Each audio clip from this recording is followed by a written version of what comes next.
இஸ்ரவேல் மக்கள் பாபிலோனில் அடிமையாக இருந்தபோது அவர்களை மீட்ட பேரரசு யார் தெரியுமா?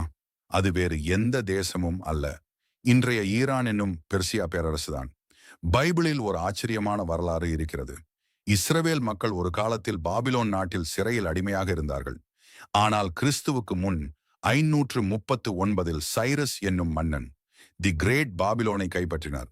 பின்னர் சைரஸ் ஒரு ஆச்சரியமான உத்தரவு கொடுத்தார். இஸ்ரவேல் மக்கள் ஜெருசலேம் திரும்பி தேவனுடைய ஆலயத்தை மீண்டும் கட்டி தேவனுக்கு பலியிடலாம் என்று.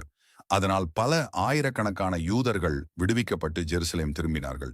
பின்னர் பெர்சியா அரசில் ஒரு பெரிய தீர்க்கதரிசி இருந்தார். அவர் பேர் தானியேல். தரியு ராஜாவின் நெருங்கிய நண்பர் ஆவார். பெர்சியா அரசர்கள் தானியேலை மிகவும் உயர்ந்த பதவியில் வைத்திருந்தார்கள். அதன் பிறகு பெர்சியா அரசில் ஒரு யூத பெண் ராணியாக ஆனார். அவர் பெயர் எஸ்தர். பெர்சியா ராஜா செர்சஸ் என் மனைவி. ஒரு சதி திட்டத்தால் எல்லா யூதர்களையும் தூக்கிலிட முயன்ற போது எஸ்தர் தைரியமாக ராஜாவிடம் பேசினார்.